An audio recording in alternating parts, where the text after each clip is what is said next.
Thank you, Gregor. Afternoon, Paul. What's the latest on the health front? Looks like you have Dubois on the ice, at least from some photos available here. Yeah, he skated today. So we had a lighter day. So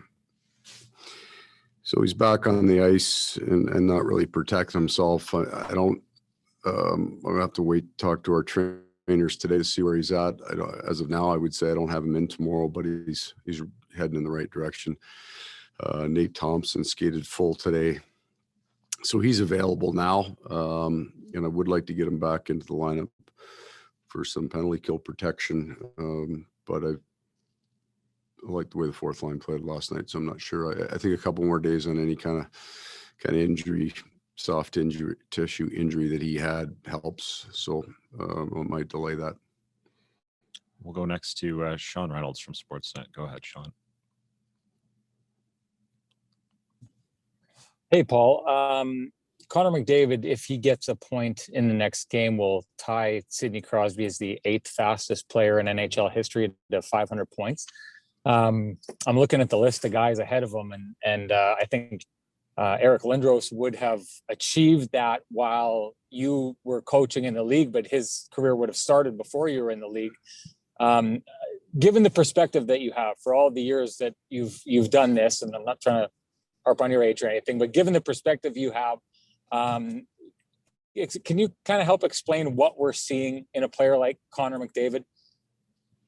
I think you go back, the first great player that I saw in his prime.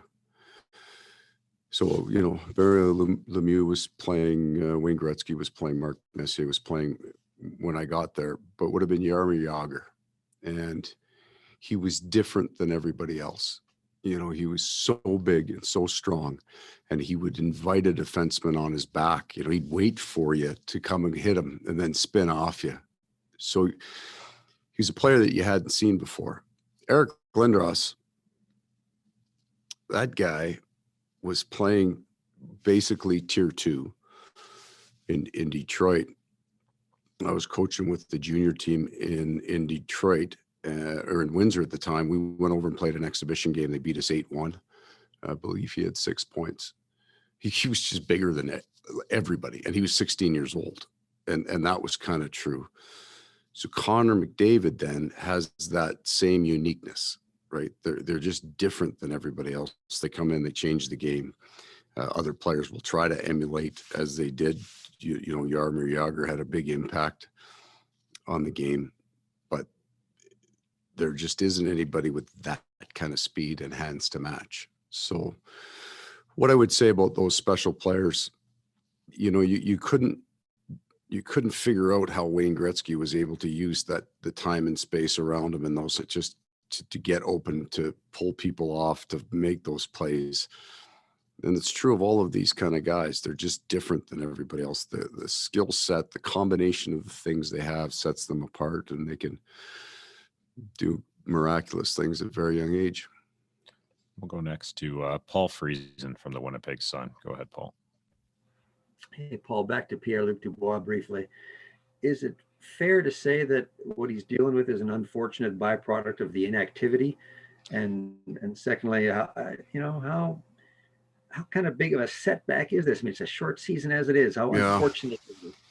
So, the answer, Paul, is I don't know, but this is a guy who hasn't missed a game. He's a real durable. And when you meet him, hopefully this year, some of you will get to meet him. He's a big, thick, powerful kid. So sitting around for 14 days in the middle of a season is a very difficult thing to do, because even an injured guy, a guy that would be off the ice and unable to skate for 2 weeks, is still got another week of skating rehab before you think about putting him back in. So this is a real unique thing to do to a guy.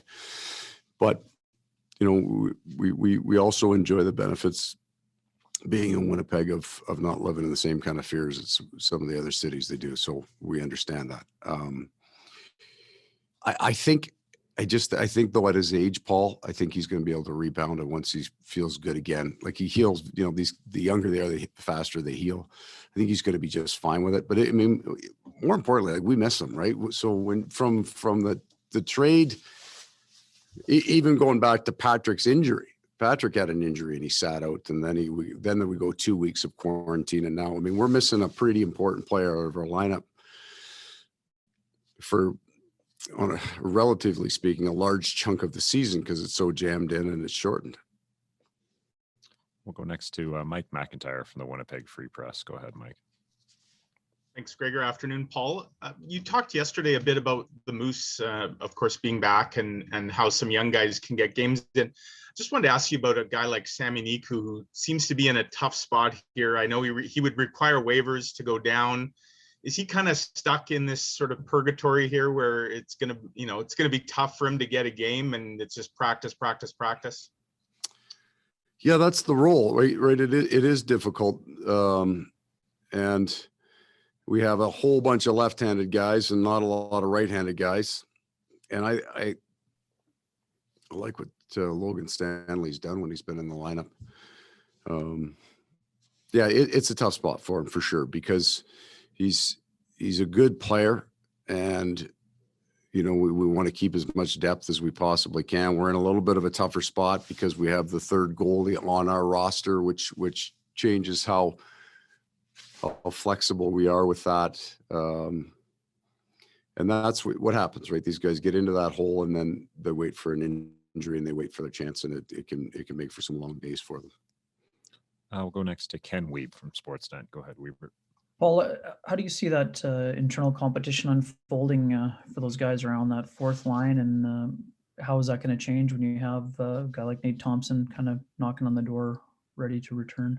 Well, we are really, really pleased. I mean, Jansen Harkin played for us last year. We think we know what he can do for us, and we're excited about getting a guy that maybe a year earlier wasn't on the Winnipeg Jets radar necessarily. And Christian has had just a great leap forward in his career. He practices like a pro now. He plays hard. We know he's got some skills, but he's getting all the pro stuff locked down. So they've done a really good job. I liked their game last night. I like the way they play. Neither of them right now, although, are double role players. So I don't have either of those guys either on the power play or on the penalty kill. And you do like to have that on your fourth line. That would be a place that we would like to go. You're either a penalty killer or you're a piece of the power play, because that's where you can get some minutes. So I do it, and a face-off man like Nate in there as well. So they're both Harkins. Lewis, for what he does for us on the PK, he's solid, and he's in that lineup in that hole. Those other two are going to fight for that job. But at some point here, Nate's going to get the nod because he does two things, and we need it. Like, we're running pretty thin on our PK right now. If one of the guys I got on the penalty kill takes a penalty, I'm short a guy on the bench for me that's a penalty killer. So really happy. Long answer. I'm really, really happy with where both those guys are, because they're a year ago, maybe we weren't sure that they were going to get to where they are, and they did. They worked hard. They got to a good level for us. So it'll be a competition, and nobody ever stays healthy, so they're all going to play.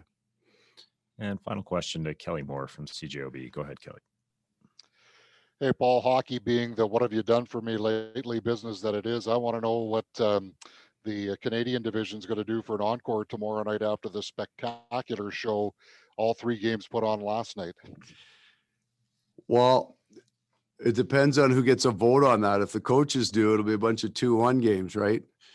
So we're watching the games before we go out. We get the time delay. So like at the start of that Toronto-Ottawa game, Matthews and Marner and Thornton, it looked like they were going to score 10. Like every time they went down the ice, it looked like it was an incredible chance. So you head out in between periods, you come back in, and I use my computer to check the stats and ice times just off the NHL network. So I know shift lengths of players and stuff like that, and the scores up at the top. And you come back after two, it's at 6-5 Ottawa. You couldn't believe it, right? And then you think, well, maybe you can, because it's sitting 5-4 here right now. This thing could get to 9-8 pretty easy. This to me goes back to like 4 or 5 years ago. There was consternation across the country about how bad the Canadian teams were. and this whole thing is a cycle, right? And we were. So we all drafted very high and we got these really, really good young players. And now it was exciting for a little bit, but now 4 years later, they're becoming high-end guys that play big minutes. So we're all trying to figure out how to slow the other team down, but you don't want to give up what you're good at. And that means for some high-scoring games.